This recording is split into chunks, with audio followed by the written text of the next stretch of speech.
আসসালামু আলাইকুম আব্দুল্লাহ। আজকে আমি ইউকে কনস্টিটিউশনের LLB ফার্স্ট পার্টে 2024-25 সেশনের জন্য বর্তমান কমন সভা ক্যাবিনেট নিয়ন্ত্রণ করে না, বরং ক্যাবিনেট কমন সভা নিয়ন্ত্রণ করে। ইউকে কনস্টিটিউশনের ব্রিটিশ সংবিধানের থেকে একটা কোশ্চেন আলোচনা করব।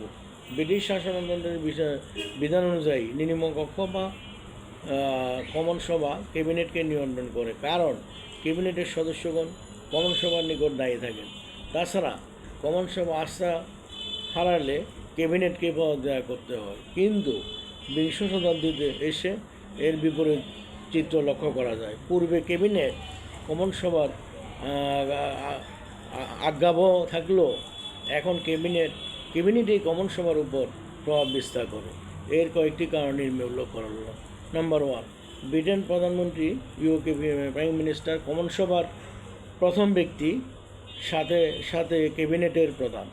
আবার ক্যাবিনেটের সদস্যগণ কমন সভার সদস্য, আবার লর্ড সভারও সদস্য হয়, যার কারণে ক্যাবিনেটের সদস্যগণ কমন সভার সদস্যদের নিকট আস্থাভাজন থাকেন, যার ফলে ক্যাবিনেট কমন সভার উপর প্রভাব বিস্তার ঘটাতে পারে।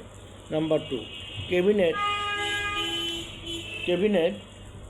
ক্যাবিনেট হলো বর্তমান রানীর পরামর্শদাতা। ইউকে ক্যাবিনেট বর্তমান রানীর পরামর্শ, সেহেতু কমন সভার সাথে তাদের কোনো বিরোধ দেখা দিলে রানীর সাথে পরামর্শ করে ক্যাবিনেট কমন সভা ভেঙে দিয়ে নতুন নির্বাচনের ব্যবস্থা করতে পারে। এই জন্য কমন সভাকে ক্যাবিনেটের অনুগত থাকতে হয়। নাম্বার 3, বর্তমান কমন সভার কার্যক্রম অনেক বৃদ্ধি পেয়েছে। এজন্য সকল নিয়মে সকল বিষয়, আইনের ছোটোখাটো বিষয় ব্যাখ্যাদান তাদের পক্ষে সম্ভব হয় না, যার ফলে বিভিন্ন বিষয় সিদ্ধান্তের জন্য কমন সভাকে ক্যাবিনেটে শরণাপন্ন হতে হয়। এভাবে ধীরে ধীরে ক্যাবিনেটে প্রভাব বিস্তৃত হয়েছে। লর্ড সভার কোনো সদস্য কি প্রধানমন্ত্রী নিয়োগ পেতে পারেন? ব্রিটিশ পার্লামেন্টের দুটি কক্ষ, অর্থাৎ লর্ড সভা ও কমন সভা নিয়ে গঠিত হয়। কমন সভার যে দল সংখ্যাগরিষ্ঠ লাভ করবে সেই দলই মন্ত্রিপরিষদ অর্থাৎ সরকার গঠন করে। সংখ্যাগরিষ্ঠ লাভকারী সরকার দলের যে ব্যক্তি অধিক সদস্যের আস্থাভাজন বলে রাজা বা রানীর অধিক সদস্য আস্থাভাজন বলে রাজা বা রানীর নিকট মনে হবে, রাজা বা রানীর নিকট প্রতীয়মান হবে, তাকে রাজা বা রানী প্রধানমন্ত্রী নিয়োগ করেন। যদিও ব্রিটিশ কমন সভা বা লর্ড সভা সদস্যগণের মধ্য থেকে যে কেউ প্রধানমন্ত্রী হতে পারেন, কিন্তু 1902 সালে লর্ড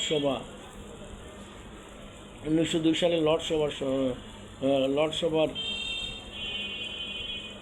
সদস্যরা পদত্যাগের পর কখনো লর্ড সভা